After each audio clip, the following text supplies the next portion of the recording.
So welcome guys. नियति जी आज जुड़ रहे हैं। उन्होंने इनरोल्ड एजेंट की एग्जाम को पास किया है। So she is my student.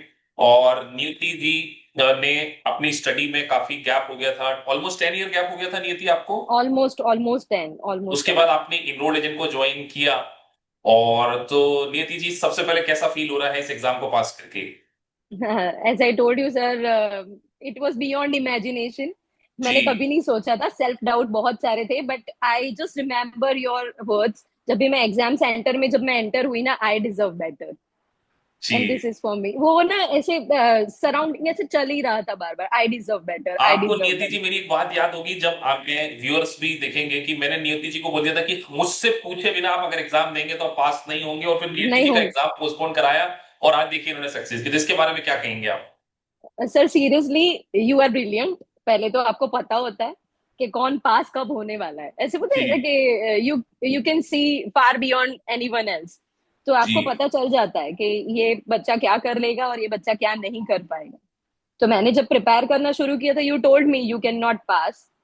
Ji. Right now you are not prepared.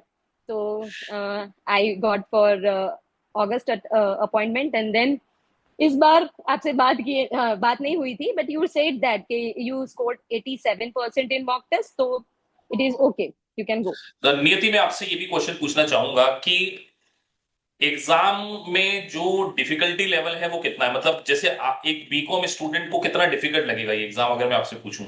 Sir थोड़ा तो डिफिकल्टी लेवल है, बट इतना भी मतलब आपने जो कंसेप्ट बिल्डिंग करवाई है हमारी, तो आपको जी बिल्कुल ऐसा नहीं लगेगा कि ये तो मैंने कभी देखा ही नहीं है, ऐसा नहीं लगेगा।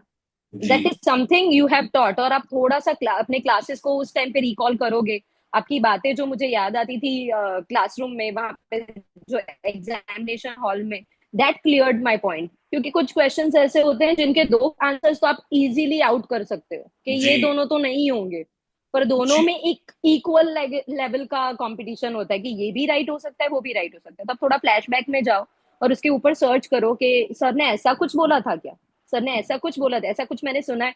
तो that will help you out. तो तो मतलब आपके वर्ड्स तो आपने मेरे मुझे सारे थ्रू आउट सारे माय। लेक्चर को आपने मेरे सारे लेक्चर्स को देखा अच्छे से, इसका मतलब? हाँ सर, 2 बार 3 बार राइट। जितनी बार हो सके, जब भी मुझे टाइम मिलता था, जी। जब भी मेरे और मैंने ये जो हमारा 1 to 4 5 और 1 to 5 0 का बेसिक लेक्चर, वो तो मैंने थॉरली, मतलब इसके आपने मेरे बाद वो आप जो यही सुपर बोलोगे ये भी मुझे 15 पता घंटे के लेक्चर को पूरा है। रिवीजन किया था मैंने, जो पूरा करिकुलम को पूरा रिवाइज कराया। हाँ sir, more than 2 times, more than okay. 2।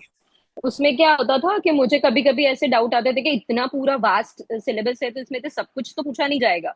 कुछ जी ऐसी चीजें होगी जो एज अ क्रक्स हमें याद करनी होगी, जो हमें कभी भी नहीं भूलनी है।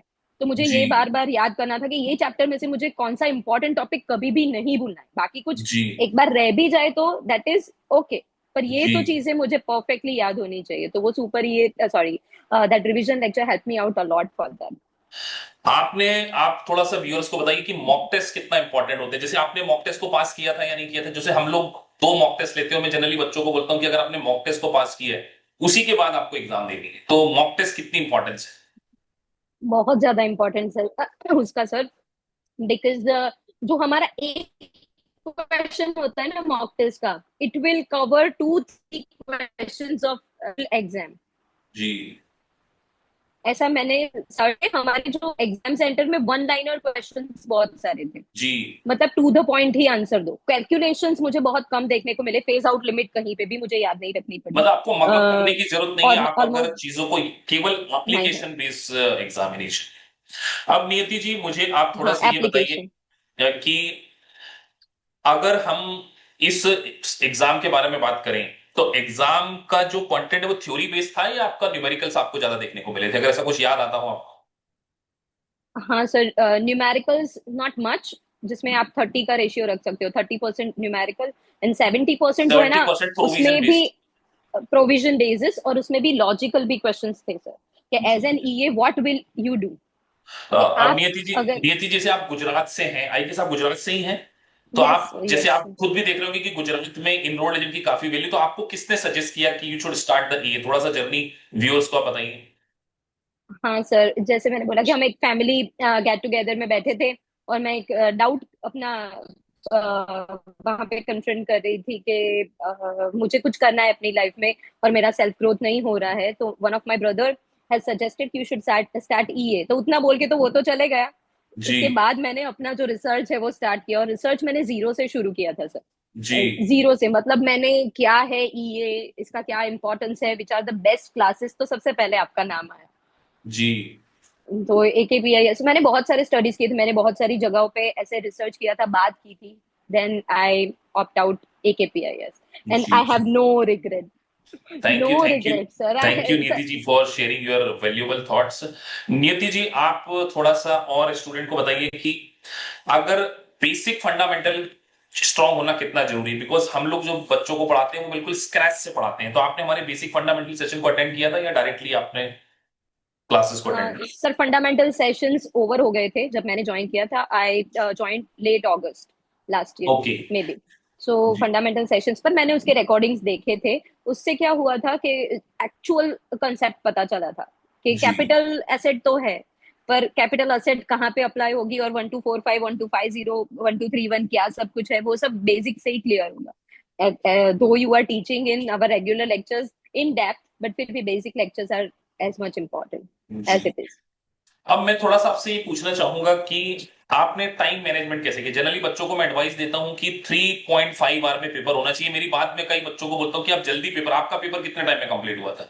और सर तुरंत फिर आई ग्रीन मार्कशीट आई होगी, तो कैसे लगा आपको ग्रीन मार्कशीट देखकर? सर आई मैं 1 मिनट के लिए ना सबमिट एग्जिट करना भी भूल गई थी कि एग्जिट करना है मुझे जी और फिर बाहर जाना है। I was literally rushing out of the. और फिर वहां पे जो प्रोमेट्रिक हमारे जो अटेंडेंट होते हैं, हाँ, और उन्होंने बोला कि you have to exit and then go. जी तो फिर ग्रीन मार्कशीट आई और कैसा लगा आपको? फ्लैश होके तुरंत इमीडिएटली रिजल्ट आता है? हाँ, इमीडिएट रिजल्ट आता है, और वो लोग वहां पे कुछ क्वेश्चंस पूछते हैं वो regarding the survey centre. Questions होते हैं जी, सर्वे हाँ, सर्वे क्वेश्चंस होते क्वेश्चंस थे। हैं जी हाँ, जी बस जी। That's it. और वो तो लास्ट में आपने पूरा एक। पेपर 3.5 आवर में कंप्लीट किया था या आपने समय लिया था कि पहले मैंने हो गया था पूरा आपका? टाइम लिया था। पूरा। नहीं, मतलब पूरा टाइम लिया था मैंने, पूरा टाइम लिया था। हार्डली मेरा 5 मिनट्स बिफोर कंप्लीट हुआ होगा, हार्डली। ओके सो क्योंकि थैंक वो यू भी नियति मुझे जी। पता था जो आपने बोला था मैंने हमेशा कि बच्चों को मैं टाइम बोलता हूँ पूरा कि लेना देखिए है, आप दो यू आर तभी वेरी पास होंगे श्योर। जब आप पूरा समय लेंगे, बिकॉज टाइम एग्जाम में लेना पूरा इंपॉर्टेंट है। So thank you Niyati ji for और शेयरिंग मैंने योर बहुत सारे प्रेश। फ्लैग्स भी किए थे सर। अच्छा आपने फ्लैक्स भी किया था, मतलब आपने मेरी हर बात को माना है एग्जाम में, तभी आप पास हो गए हैं। हर एक चीज को। हाँ, हर एक चीज को मैंने ऐसे बहुत दिमाग में रख के, ये करना है मुझे, ये करना है मुझे, ये करना है, तब जाके मैंने इसको अचीव किया है। जी चलिए, आपकी फैमिली में सभी लोगों को हैप्पीनेस मिली होगी कि चलिए फाइनली आप बैक ऑन ट्रैक हैं फॉर योर प्रोफेशनल जर्नी। हाँ, yes yes yes sir. So all are happy thanks to you. Thanks thank to you AKPIS। Thank you Niyati ji, thank you very much for sharing your thoughts.